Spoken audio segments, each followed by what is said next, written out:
Hi, I'm Dean Lashley, and this is my short video for Women in Genesis, World Behind the Text assignment. I will be looking closer at patriarchs.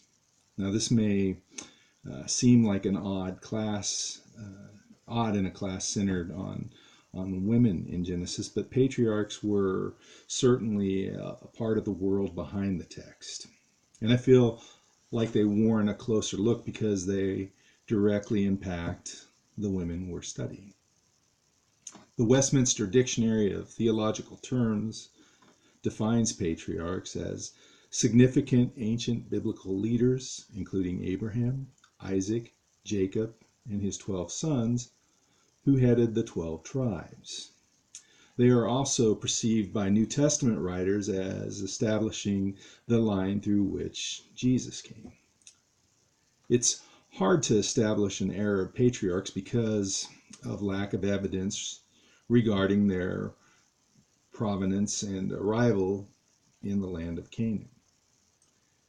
It was thought that perhaps the second millennium BCE was the timing for patriarchs based on names, archaeological excavations, and by comparing customs of the Hurans, a group of people who lived in the northern Mesopotamian area during the late third and second millennia BCE to those of patriarchs.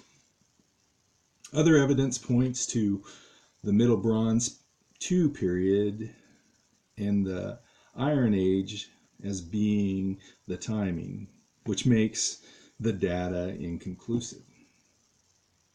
Some would argue that patriarchs are the cornerstone of the Pentateuch, with their stories being gathered and edited during the period of the monarchy, hundreds of years after the original events took place. Now, this was likely an attempt to stabilize the monarchy by putting these stories together as a means of showing a common history between the 12 tribes.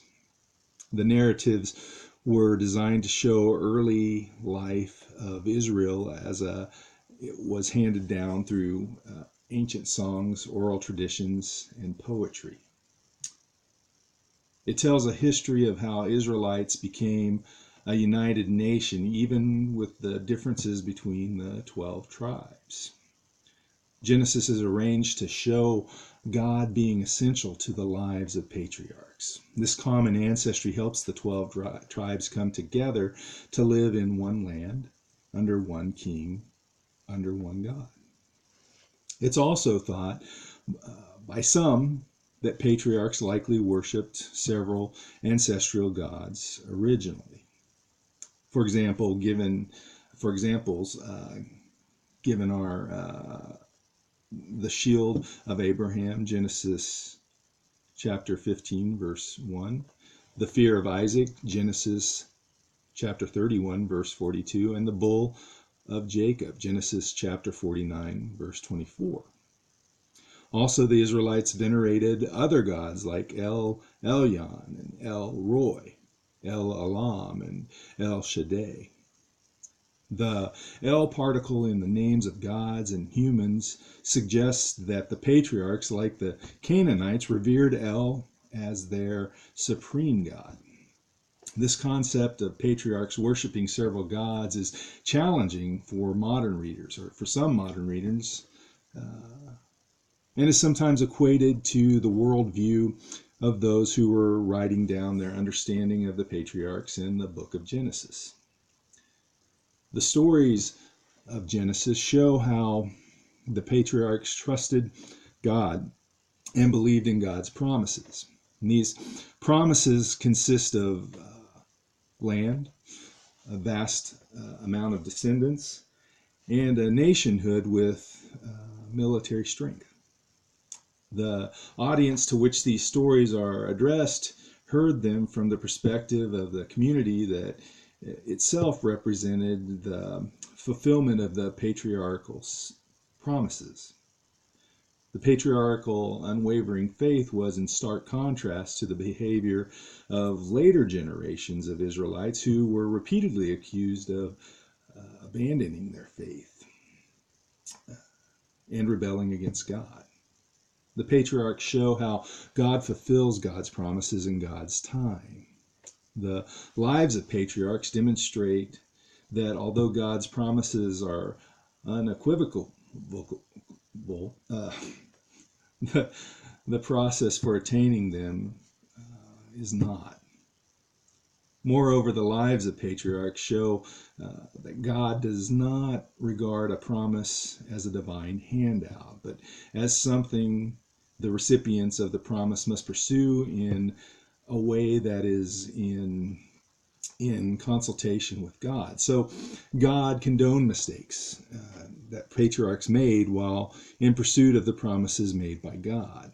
For example, God blessed Jacob in spite of his life of trickery to achieve divine promises.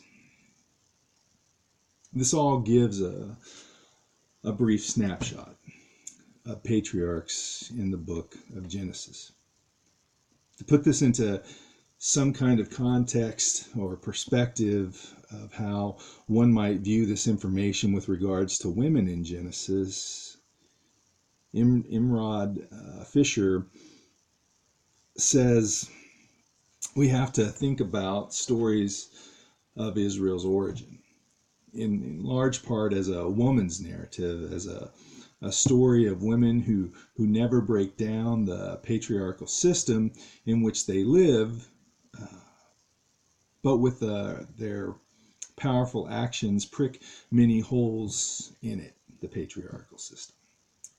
In these actions, they often have God of Israel on their side.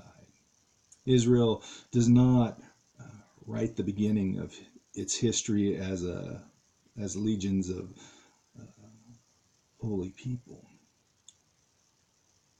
By realistically appraising the reality of the male-dominated society, hopefully we're able to see how women are of great consequence to not only the patriarchs, but the system as a whole.